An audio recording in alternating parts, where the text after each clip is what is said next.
Jesus. Uma irmã havia chamado o hino aí junto.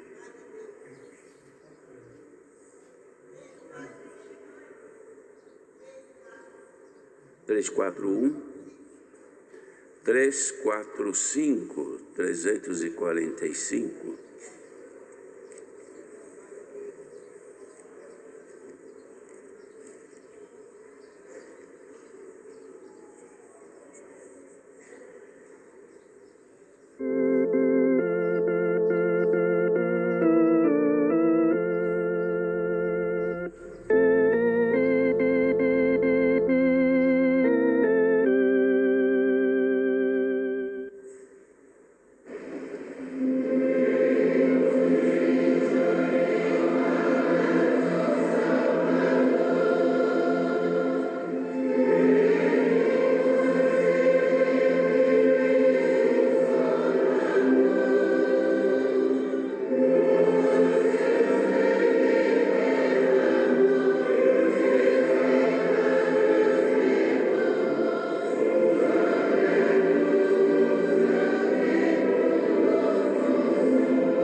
Espírito Santo, vamos ler a palavra, irmãos, no capítulo 2 da primeira carta de Paulo aos Coríntios, 1 Coríntios, capítulo 2. E eu, irmãos, quando fui ter convosco, anunciando-vos o testemunho de Deus, Não foi com sublimidade de palavras ou de sabedoria, porque nada me propus saber entre vós, senão a Jesus Cristo e este crucificado. Eu estive convosco em fraqueza e em temor e em grande tremor. A minha palavra e a minha pregação não consistiam em palavras persuasivas de sabedoria humana, mas em demonstração de espírito e de poder, para que a vossa fé não se apoiasse em sabedoria dos homens, mas no poder de Deus. Todavia falamos sabedoria entre os perfeitos, não porém a sabedoria neste mundo, nem dos príncipes deste mundo que se aniquilam, mas falamos a sabedoria de Deus oculta em mistério, a qual Deus ordenou antes dos séculos para a nossa glória, a qual nenhum dos príncipes deste mundo conheceu, porque se a conhecessem, nunca crucificariam o Senhor da glória. Mas como está escrito, as coisas que o olho não viu e o ouvido não ouviu, e não subiram ao coração do homem, são as que Deus preparou para os que o amam. Mas Deus nos revelou pelo seu Espírito, porque o Espírito penetra todas as coisas, ainda as profundezas de Deus. Porque qual dos homens sabe as coisas do homem, senão o Espírito do homem que nele está?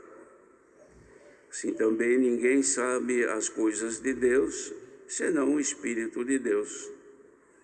Mas nós não recebemos o Espírito do mundo, mas o Espírito que provém de Deus, para que pudéssemos conhecer o que nos é dado gratuitamente por Deus, as quais também falamos, não com palavras de sabedoria humana, mas com as que o Espírito Santo ensina, comparando as coisas espirituais com as espirituais. Ora, o homem natural não compreende as coisas do Espírito de Deus, porque lhe parecem loucura e não pode entendê-las, porque elas se discernem espiritualmente. Mas o que é espiritual discerne bem tudo, e ele de ninguém é discernido. Porque quem conheceu a mente do Senhor para que possa instruí-lo? Mas nós temos a mente de Cristo.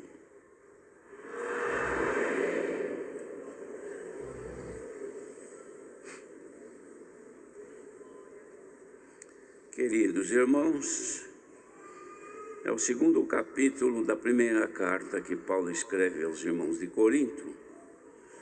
E ele aqui fez este esclarecimento falando do caráter da sua pregação. A maneira como ele pregava tinha um caráter, tinha uma direção, tinha uma forma de manifestar aos irmãos de Corinto a graça do Filho de Deus. E ele descreve aqui que ele iniciou falando do Evangelho, do testemunho de Deus, mas não usando de palavras de sabedoria humana e de conhecimento humano, de experiência humana, ainda que ele tivesse, que Paulo tinha muito conhecimento, ele era um dos doutores da lei, ele conhecia, mas ele não usava isto como um subterfúgio ou uma ferramenta para chegar. É claro que ele precisava usar em certos momentos, dependendo de quem era a pessoa, mas com o povo em geral não, com palavras simples, inteligíveis, mostrando o Evangelho do Senhor Jesus para a salvação. E ele não tinha proposto saber nada entre aquela irmandade, não queria saber da vida particular de ninguém, mas o que ele apresentava era o Evangelho de Jesus Cristo, ou seja, Jesus Cristo crucificado. Isto porque na crucificação do Senhor, Jesus, é que ele realizou a gloriosa obra da libertação do homem do pecado e da morte. A ressurreição, ela veio como consequência do cumprimento da palavra, mas foi na morte que o Senhor Jesus venceu o diabo, venceu o pecado e sobrou então